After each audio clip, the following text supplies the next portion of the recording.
Yo, what's up, everybody? KMZ18 Sports here. We're back with another Arsenal review and player ratings. So, yeah, man, I'm not gonna lie to you guys. I didn't realize Arsenal had a game on Tuesday. Bro, I thought it was on a Wednesday, man. It wasn't until I got home from work and I looked at my phone, like, AFTV was like, oh man, Arsenal defeated Sevilla. I'm like, wait, what? I was like, wait, what? I was so confused. I'm like, I thought they played tomorrow. So, yeah. I missed the game, so I did watch the highlights, and there were a few things I noticed here and there, but all in all, I'm just happy we got the dub. And also because the other results, Arsenal not in first place in their group, so that's also great, man. So I'm happy about that. But overall, you know what time it is. Let's go to the sofa score real quick and see what exactly happened. So give me one sec as I set this up. All right, guys, we're here. And let's look at these sofa scores real quick. But before that, let's look at the field total over here, man. As you can see, man, Arsenal was pretty much dominating until Sevilla scored their first goal.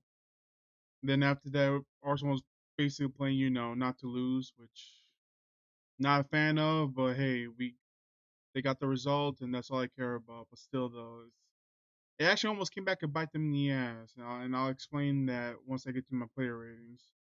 But overall, though, yes, Arsenal did beat Sevilla 2-1.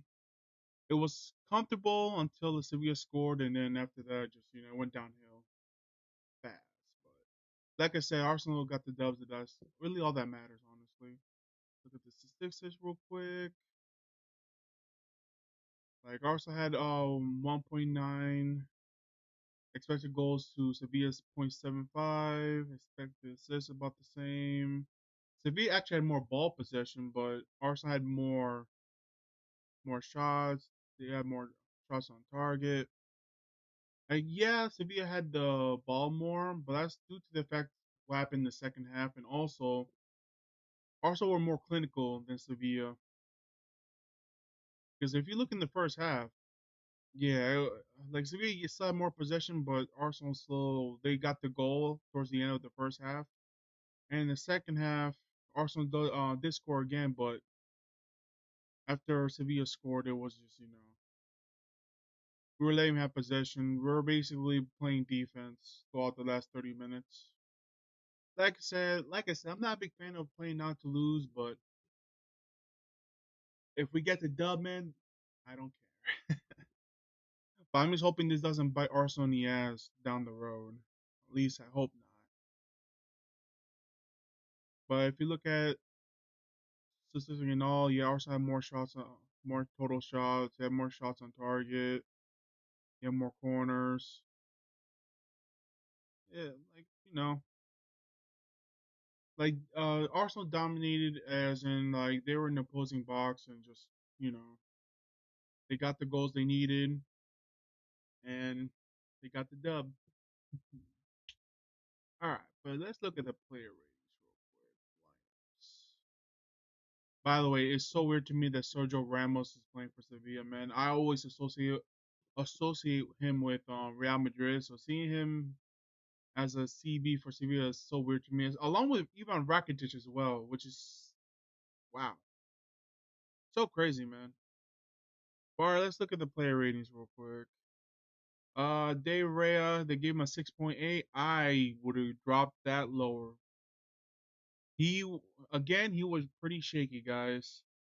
Like, yeah, he was like 1933, 58% accuracy, long ball. He was 18, 5 out of 18, and also he almost pulled a David. He actually pulled a David Ospina. I don't know if you guys remember, but it was a game where David Ospina was in goal. He punched the ball, and it hit. And you know how when you're goalkeeping, when you punch the ball, you're supposed to go either forward or to the side, right? No, like with Ospina, he double fisted and it hit the post. He got lucky. It was the same thing with De Rea. He punched it, but it went backwards, and thankfully it wasn't a goal. And that's what I meant by when Arsenal playing not to lose almost came back and bite Arsenal because when you Sevilla was going forward the last couple last 30 minutes. And like I said, they scored and then they almost scored off of a goalkeeping error. But yeah, Area, he was shaky this game. He's been shaking like the last 3 games, of being honest with you. But yeah, for me, because of that, and also his passes were not great. Yeah, I'm gonna give him a 4, man. Honestly, if I'm Arteta, if I want to be ruthless, I will start Rams on next game. But I know he's not going to do it. Ben White, he was more stationary. He didn't really go forward as much, but his defensive awareness was pretty decent as well. He has 71% accurate passes. He only got drilled past twice. Like I said, it was more of he won one aerial duel and one of 3 ground duels. But overall, yeah, it was just stationary, man. You can even see the heat map right here. He was more towards the back than he went forward. But overall, I thought he was defensively good. Saliba, I thought he played well so far. He made 1 tackle. He won one of his 3 ground duels and 5 of 9 aerial duels. He did lose possession 9 times, but that's okay. And he was 84% on his accurate passes. But overall, I thought he was decent. I would have given Ben White a 6, and also I'd give Saliba a 6 as well. Gabriel Magalhaes, again, like with Saliba, like he won one of 3 ground and aerial duels. He got an interception. He got a tackle. He made 3 clearances. Like he was 2 out of 6 as long balls as well, and he was pretty accurate with his passes, 87% overall, and he defended well. Overall, I would give Gabriel a 6 out of 10 as well.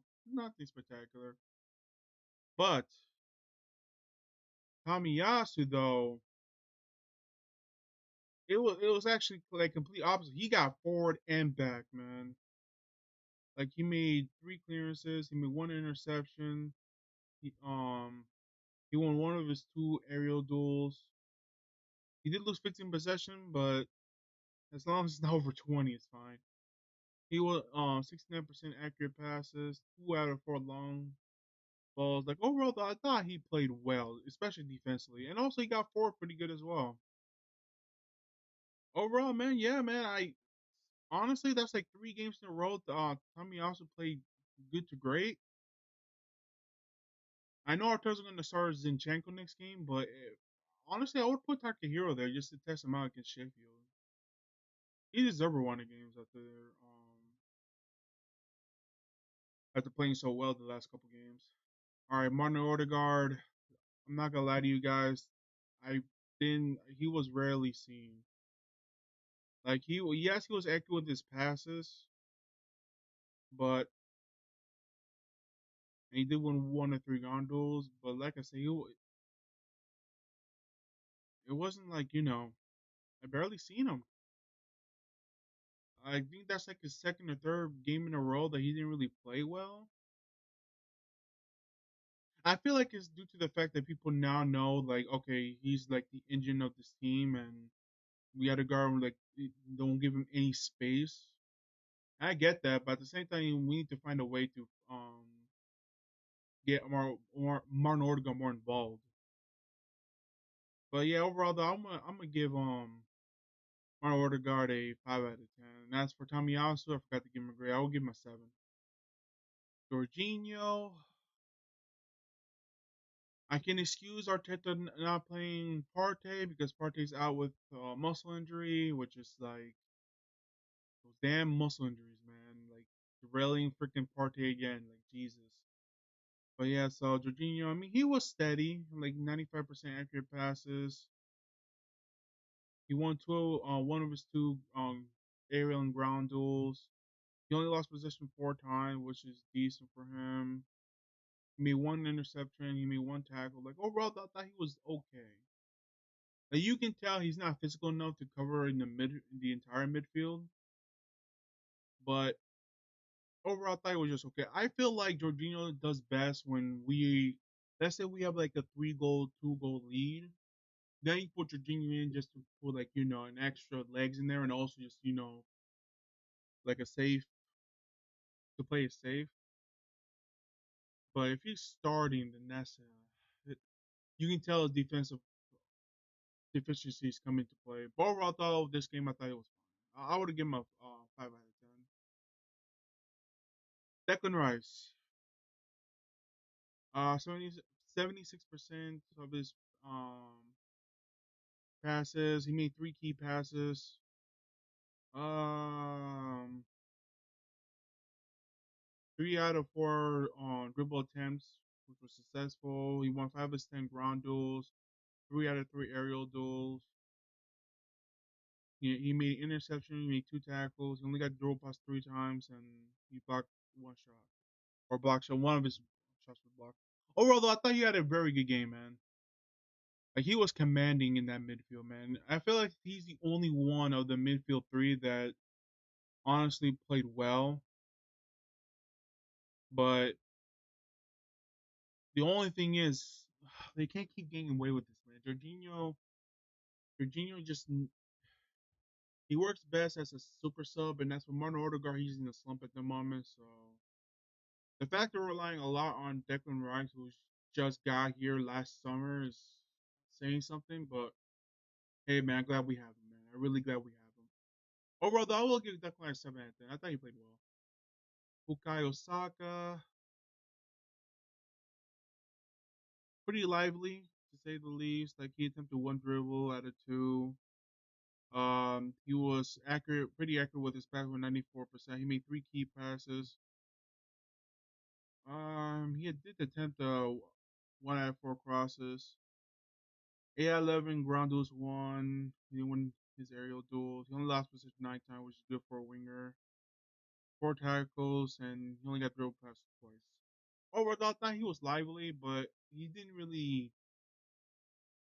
He wasn't as sharp as he was like early in the season. Some people say he's probably carrying an injury. I'm not quite sure, but unfortunately, like we just don't have any quality backup behind him, which is pretty bad. But overall, though, I thought I'll give him a 7 because he was pretty active in the front. Now Gabriel Martinelli, my man, how we miss Gabriel Martinelli. Like he got a goal. He had 2 shots. He missed one big chance. We'll talk about that. He made 3 out of 5 dribbles, successful dribbles. He was 84% on his passes, 4% key passes. He was 1 out of 2 cross, 1 out of 2 long balls. He made one big chance created. He was 5 out of 10 ground duels, 2 interceptions, 1 tackle. He only got dribble past once. Overall, though, he had a great game.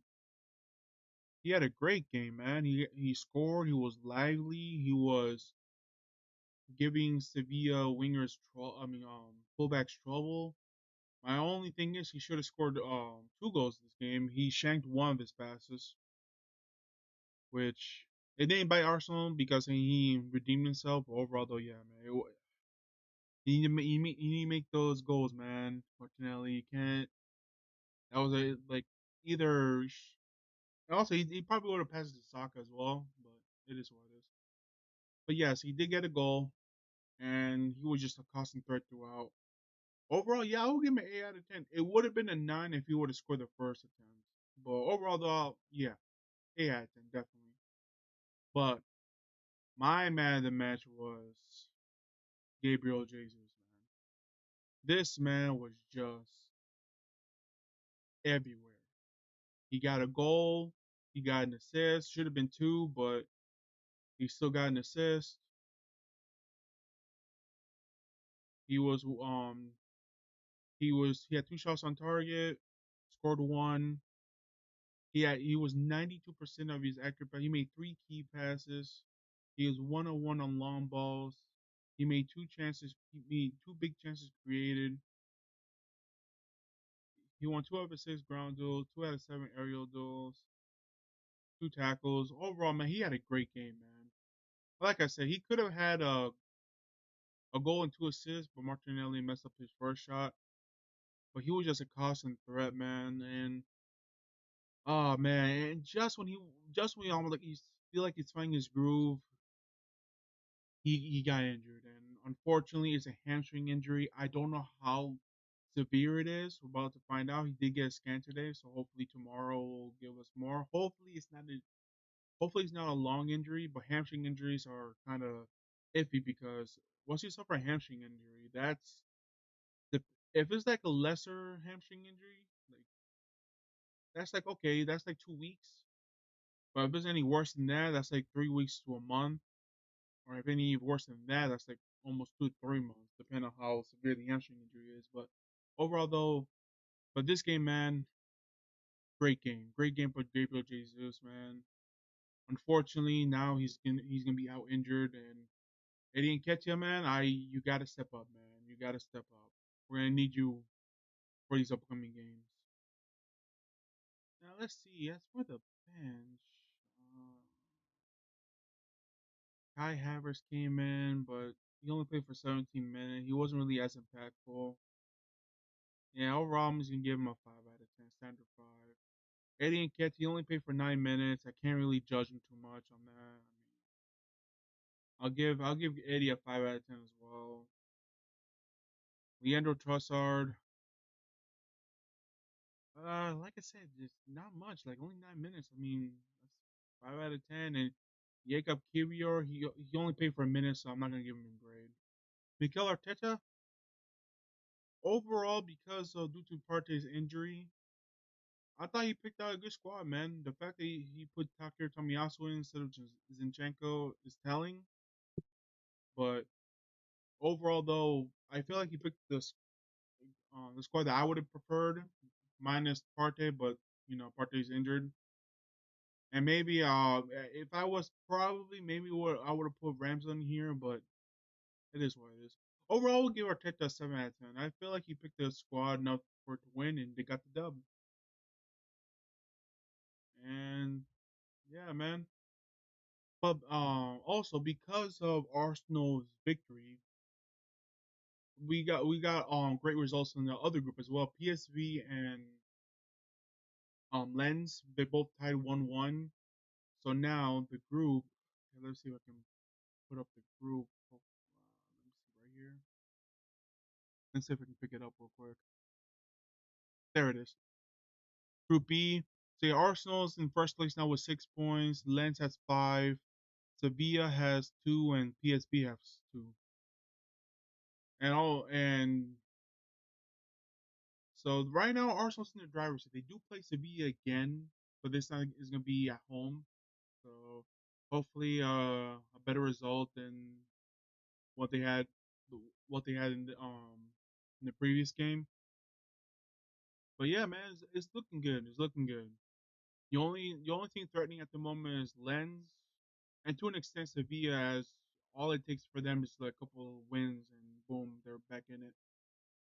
And also, it helps that Arsenal has a pretty good goal difference as they score seven and they only conceded 3 goals. But overall, though, yeah, Arsenal's in first place, and I'm happy about that. As for the next game, though, Arsenal will play against Sheffield United. I want to say it'll be a easy game, but I thought Chelsea was an easy game, and look what happened. So I'm not doing that shit no more. I do expect the victory, though. All right, guys, that's it for me. Like and subscribe below. Help a brother out. Trying to get to 30 subscribers. Oh, wait, I think it's this way. Whatever. Try to get 30 subscribers. Come on, guys. All right, man. I'll catch you later. I will have the Miami Heat video coming out next, so stay tuned for that and take care.